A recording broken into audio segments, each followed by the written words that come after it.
तो ओझा। अवध ओझा नाम तो आपने सुना ही होगा दोस्तों।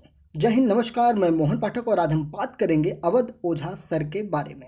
अवध ओझा सर, आपने थंबनेल देखा होगा कि उसमें लिखा था कट्टा से कलम तक। तो आपने सही देखा, कट्टा से कलम तक की अगर हम बात करेंगे तो अवध ओझा जो थे, ये कभी अपने जमाने में जब ये छात्र हुआ करते थे तो एक बिगड़ैल छात्रों की श्रेणी में इनकी गिनती होती थी। चौराहे पे खड़े होकर सिगरेट का धुआं उड़ाना और हाथ में खैनी लेकर चौराहों पर मस्त मौज मस्ती करना, यही इनका काम हुआ करता था। पढ़ने में रुचि नहीं थी, किसी भी प्रकार से स्टूडेंट दिखाई नहीं पड़ते थे। बात की जाए इनके पिता की तो इनके पिताजी इनको प्रोत्साहित करते रहते थे, शराब पियो, खूब पियो। साथ ही साथ इनको शराब की बोतलें भी ला के दे दिया करते थे। अब वो पिलाना चाहते थे या छुड़ाना चाहते थे, ये तो अवध ओझा को समझ में आता था, क्योंकि वो शराब की बोतल देके अपने बेटे को जलील करने की कोशिश करते थे कि ले बेटा, तू मेरे मने करने से तो मानेगा नहीं, एक काम कर, ले पी ले और पी ले।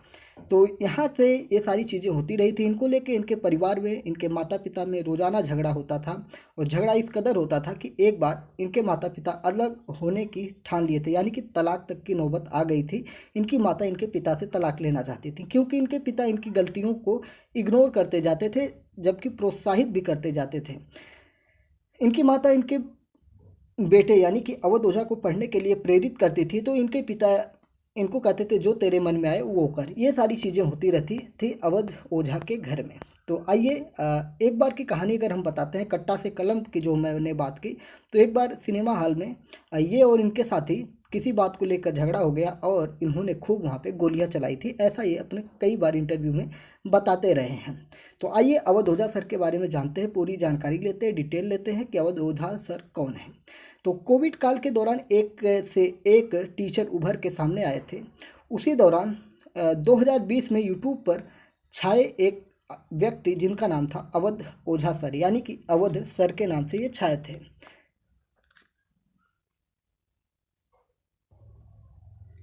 कोविड के दौरान लोग काफ़ी मायूस थे, परेशान थे, हताश थे। तो एक चेहरा उभर के आता है, अवध ओझा। अवध ओझा यूट्यूब पर आते हैं और इतिहास, हिस्ट्री, भारत की हिस्ट्री और वर्ल्ड की हिस्ट्री को लेके पढ़ाना शुरू करते हैं। और इनके पढ़ाने के अंदर किसी वेब सीरीज़ से कम नहीं होता था। वेब सीरीज़ जानते हैं ना, OTT प्लेटफॉर्म पे जो आप लोग वेब सीरीज़ देखते हैं, उसी तरह की इनकी पढ़ाने की शैली हुआ करती थी कि अब क्या होगा, अब क्या होगा, ऐसे हालात इनके पढ़ाने के तरीके में आया था। क्योंकि फिल्मों के दीवाने अवध ओझा मिर्ज़ापुर के उदाहरणों से अपने पूरे इतिहास के क्लास को भर देते हैं, जिसमें मुन्ना भैया जैसे किरदारों का ये खूब चरित्र चित्रण करते थे। अकबर की महानता का गुणगान करते थे, लोकप्रियता की बात करते थे। और मुग़ल वंशजों के जो मुग़ल काल था, मुग़ल पीरियड को भारत के लिए एक बहुत अच्छा पीरियड बताते थे। मतलब उनके पढ़ाने का अंदाज़ कुछ ऐसा था कि कभी कभी उन्हें कभी कभी क्या, उन्हें बार बार ट्रोल किया जाता था, क्योंकि उनकी क्लिपिंग काट ली जाती थी। अब मुग़लों की जब वो मुग़ल काल के साहित्यिक और धार्मिक पक्षों को पढ़ाते थे या मुग़ल काल के स्ट्रक्चर्स को पढ़ाते थे, तो उस समय जब पढ़ाते थे तो ताजमहल, लाल किला जैसी चीज़ें जब निकल के आती थी, तो उसमें उसके स्ट्रक्चर के बारे में उनको अच्छी चीज़ें बतानी होती थी, पॉजिटिव चीज़ें बतानी होती थी। तो जब आप किसी राजा का चरित्र चित्रण करते हैं तो उसका पॉजिटिव और निगेटिव पक्ष दोनों लेते हैं, जिसको आलोचना कहते हैं। आलोचना में क्या होता है कि पॉजिटिव और निगेटिव दोनों को लिया जाता था। तो इनके जो ट्रोलर्स थे वो क्या करते थे, निगेटिव पक्ष को कटिंग करते थे और उसे रील बना के फील कराते थे पब्लिक को, और इसी का फ़ायदा इनको मिला। भले ही इनको ट्रोल करने की कोशिश की गई, लेकिन ये हो गए वायरल। कहाँ पे? पूरे भारत में, और भारत के साथ साथ ही हिंदी भाषी दुनिया क्षेत्र में, यानी कि पूरी दुनिया भर में जितने लोग हिंदी जानते थे सब लोग अवध ओझा के नाम से अति प्रिय इनके हो गए। यानी कि भारत के बाद अगर हम बात करें तो नंबर 2 पर इन्हें पाकिस्तान में लोग पसंद करते हैं। खैर, इनको पाकिस्तान यूनिवर्सिटी में पढ़ाने का ऑफ़र भी आया था कि आप आइए पाकिस्तान में लोगों को पढ़ाइए। तब अवध ओझा कहते हैं कि ज़रूर आएंगे पढ़ाने, लेकिन मेरे जैसे कुछ और टीचर आएंगे कि जिससे हम पाकिस्तान के लोगों को ये समझा सकें कि पाकिस्तान से बेहतर हिंदुस्तान है और आपको हिंदुस्तान से विलय कर लेना चाहिए। यानी कि एक ना एक तरह ये अखंड भारत की संकल्पना को आगे बढ़ाते हैं कि पाकिस्तान जो हमसे 1947 में अलग हो चुका था, आने वाले समय में पाकिस्तान भारत का फिर से अभिन्न अंग बन जाए। तो ये सारी चीज़ें अवध ओझा की चलती रहती हैं, क्योंकि ये कोविड काल के दौरान इनका ये सारा सफ़र शुरू हुआ था। ट्रोलिंग की वजह से ये काफ़ी छाए और काफ़ी मशहूर हो गए। 2020 में यूट्यूब पर जब ये पढ़ाना शुरू किए तो हज़ारों हज़ार छात्र इनके साथ इनके अंदाज पर फिदा हो गए और ऑनलाइन ऑफलाइन दोनों ही धीरे धीरे जब ऑफलाइन क्लासेस शुरू हुई तो उसमें भी इनका दबदबा कायम हो गया और ऑनलाइन में तो ये जलवा कायम किए हुए थे। बात करें तो इनके जन्म की अगर हम बात करें तो उत्तर प्रदेश के गोंडा में जन्मे अवध ओझा खुद भी एक IAS बनना चाहते थे, लेकिन ज़िंदगी के उतार चढ़ाव में कैसे आगे बढ़ा जाए, ज़िंदगी के उतार चढ़ाव को पार कैसे किया जाए, ये सारी कहानियाँ इनके साथ चलती रहती हैं और अवध ओझा सभी UPSC की तैयारी करने वाले छात्रों के लिए डियर ओझा सर बन गए।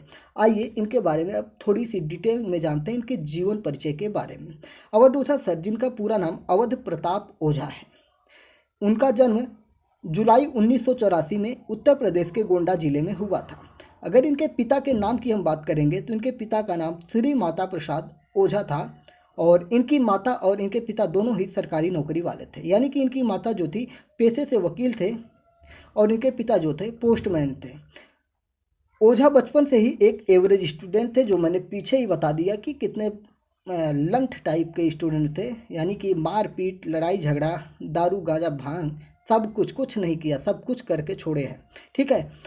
शुरुआती पढ़ाई की बात करेंगे तो फातिमा स्कूल गोंडा जिला उत्तर प्रदेश से अवध ओझा ने अपने ग्रेजुएशन तक की पढ़ाई वहाँ पे की थी और उन्होंने गोंडा से बहराइच पढ़ने के लिए जब भेजा गया तो वहाँ पर 1 साल रहे और उसके बाद वह आगे की पढ़ाई के लिए प्रयागराज, यानी कि पूर्व नाम अगर हम बात करें तो इलाहाबाद चले गए।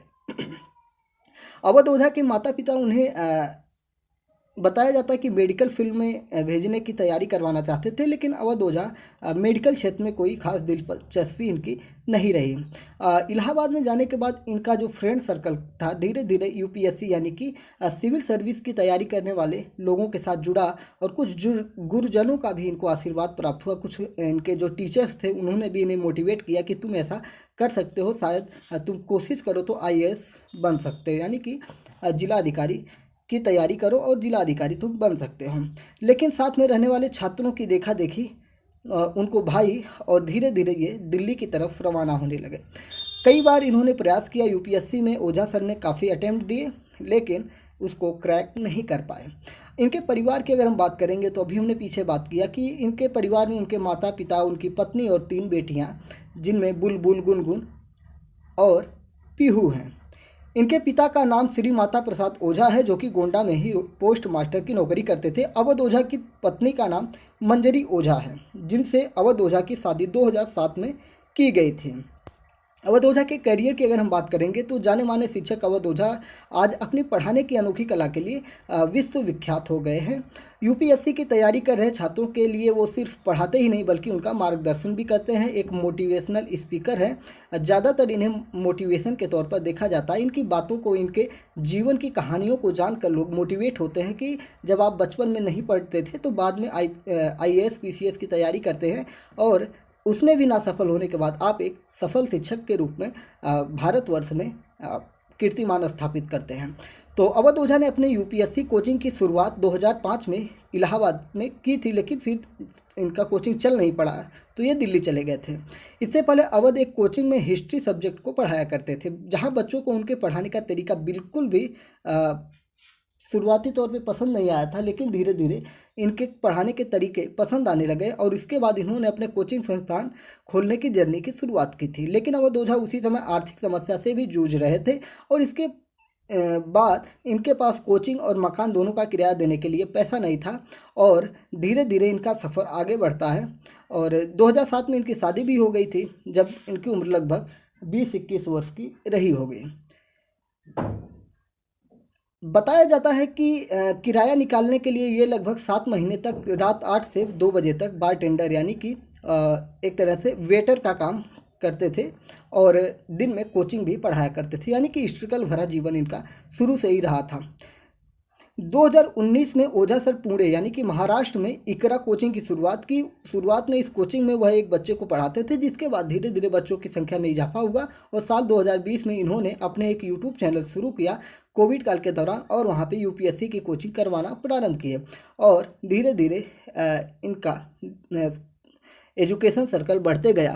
अगर हम बात करें कि ये किन किन संस्थानों में पढ़ा चुके हैं, तो ये दर्जनों संस्थानों में पढ़ा चुके हैं, जिनमें बड़े बड़े संस्थानों की अगर हम बात करें तो चाणक्य आईएएस हो गया, फिर वाजीराम रवि आईएएस हो गया, एबीसी एकेडमी हो गया, बहुत सारी संस्थान है, इकरा है, इन सारी चीज़ों में ये पढ़ाते हैं। अब इनका अपना खुद का भी एक प्रयागराज यानी कि इलाहाबाद में अपना खुद का एक संस्थान स्थापित इन्होंने कर लिया है।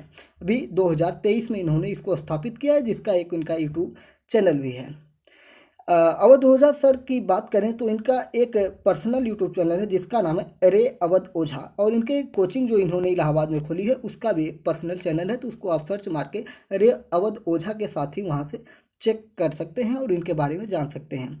तो ये रही अवध ओझा के जीवन से जुड़ी हुई कुछ महत्वपूर्ण चीज़ें जिनको हमने आपसे साझा की। उम्मीद है कि आपको इनके बारे में जान के कुछ ना कुछ मोटिवेशन प्राप्त हुआ होगा कि एक बिगड़ैल लड़का जो कभी कट्टे लेकर खेलबाजी करता था, गोंडा जिले का एक लड़का, वो आज भारत में शिक्षक जगत में एक अपना कीर्तिमान स्थापित कर लिया है और भारत के शीर्ष अध्यापकों में से एक अध्यापक गिने जाते हैं और मीडिया जगत में छाए रहते हैं, यूट्यूब पर छाए रहते हैं, सोशल मीडिया पर छाए रहते हैं और अपनी बातों से पूरी दुनिया में इतिहास का प्रचार प्रसार करते हैं। अगर वर्तमान में हम बात करें तो इनका एक शो आता है भारत चैनल पर। भारत चैनल उत्तर प्रदेश में प्रसारित किया जाने वाला एक न्यूज़ चैनल है, जिस पर ये अवधनामा नाम से एक सीरीज चलाते हैं जो प्रत्येक रविवार के आसपास आता हुआ है, 11 बजे दोपहर में आता है और जिसपे ये बाकायदे इतिहास के